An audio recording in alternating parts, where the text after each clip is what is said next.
आज के वीडियो में हम लोग ऑपरेटिंग कॉस्टिंग का एक और सम करेंगे जो इस सीरीज का 8th वीडियो या 8th सम होगा। मुझे उम्मीद है अभी तक आपको ये तो समझ में आ गया होगा कि ऑपरेटिंग कॉस्टिंग बहुत इजी चैप्टर है और इसको कैसे सॉल्व किया जाता है। तो चलिए आज का वीडियो स्टार्ट करते हैं।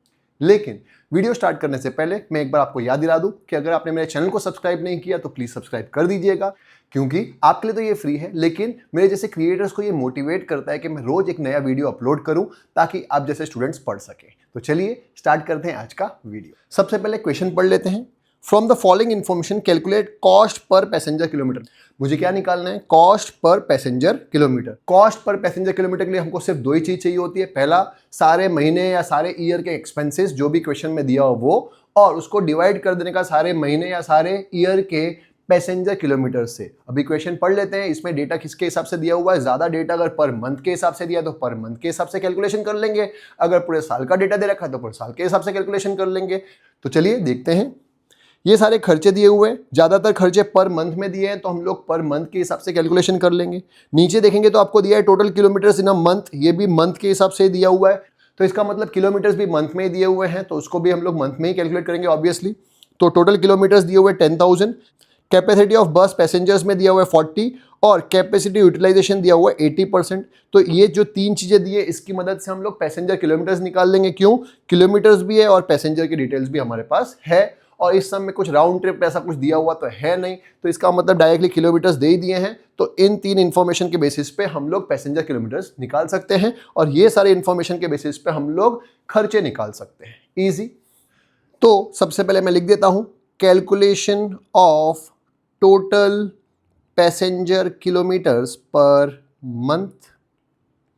ये हम लोग कैलकुलेट कर लेंगे। हमको पता है ये एक बस है, इनटू कितने किलोमीटर चलती है पूरे महीने में? 10,000 किलोमीटर चलती है। पैसेंजर्स कितने बैठते हैं? 40, लेकिन 80% ही कैपेसिटी यूटिलाइज होती है, तो इनटू कर दिया 10,000 kilometres into 40 passengers into 80% capacity utilisation. तो आ जाएगा 3,20,000 पैसेंजर किलोमीटर्स। इजी। तो ये हमारा एक काम तो हो गया है, टोटल पैसेंजर किलोमीटर्स निकल चुके पर मंथ। अब हम लोग क्या करेंगे? पूरे महीने के खर्चे निकाल देंगे। तो उसका टेबल बना देता हूं। पर्टिकुलर्स, वर्किंग और rupees per month. Easy.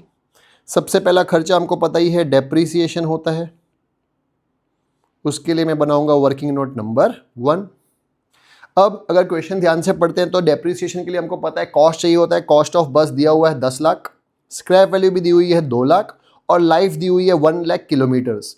1 lakh kilometres में लाइफ दी है, इसका मतलब जब मैं डेप्रिसिएशन की फॉर्मूला लगाऊंगा तो जो आंसर आएगा वो डेप्रिसिएशन पर किलोमीटर आएगा, क्योंकि इस बार जो लाइफ दी है वो ईयर्स में नहीं दी हुई है, किलोमीटर्स में दी है, तो डेप्रिसिएशन भी पर किलोमीटर निकलेगा। तो लिख देता हूं वर्किंग नोट नंबर 1 डेप्रिसिएशन। हमको पता है डेप्री की फॉर्मूला होती है cost minus scrap divide by life. Cost दिया है 10 लाख, स्क्रैप वैल्यू दी है 2 लाख और लाइफ दी हुई है 1 लाख किलोमीटर्स। तो ये इसको सॉल्व करूंगा तो आएगा ₹8।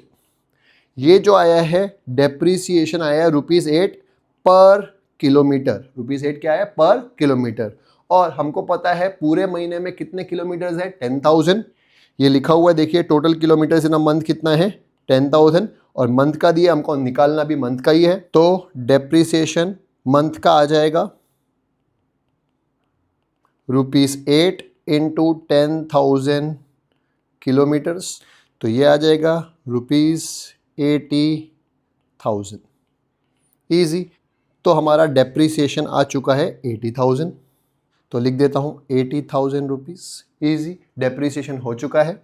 इसके बाद हमको खर्चा दिया driver salary, cleaner salary, repairs, allocation, garage rent और स्टेशनरी एक्सपेंस। ये सब पर मंथ ही दिया हुआ है, तो कुछ नहीं करना, कॉपी करना है। तो मैं कॉपी कर दूंगा 5,000, 4,000, 2,000, 1,000, 1,000 और 2,000।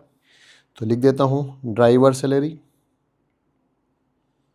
Given 5,000, cleaner salary given 4,000, repairs given 2,000, office expense given 1000, garage rent given 1000, stationery expense given 2000। आगे कॉस्ट ऑफ 1 लीटर डीजल दिया हुआ है कितना, ₹40। तो इससे हम लोग डीजल का खर्चा निकाल सकते हैं। 1 लीटर का भाव कितना है, 40 रुपये है। आगे average consumption of diesel is 1 litre for every 8 kilometres, मतलब 1 लीटर डीजल भराएंगे तो बस कितना चलती है, 8 किलोमीटर चलती है। एवरेज भी दी हुई है कि 1 लीटर में 8 किलोमीटर चलती है बस। तो लिख देता हूँ डीजल वर्किंग नोट नंबर 2, और उसकी वर्किंग नोट बना देते हैं वर्किंग नोट नंबर 2 डीजल। हमको ये पता है 1 लीटर में एवरेज है 8 किलोमीटर्स, मतलब पूरी बस 8 किलोमीटर चलती है 1 लीटर में, और हमारे पास है 10,000 किलोमीटर्स, वो हमने क्वेश्चन में पढ़ा था। तो उससे कितने लीटर्स लगेंगे, तो उसके लिए हम लोग करेंगे 10,000 इंटू 1 डिवाइड बाय 8, तो ये आ जाएगा 1250 लीटर्स। ये लीटर्स आ गया। आगे हमको ये दिया हुआ है कि 1 लीटर का भाव है ₹40, तो 1250 लीटर्स का भाव कितना, तो आ जाएगा 1250 इंटू 40 डिवाइड बाय 1, तो मैं कर सकता हूँ 1250 इंटू 40, जो आएगा ₹50,000। ईजी। डीजल आ चुका है 50,000, तो मैंने लिख दिया यहाँ पे 50,000। ईजी।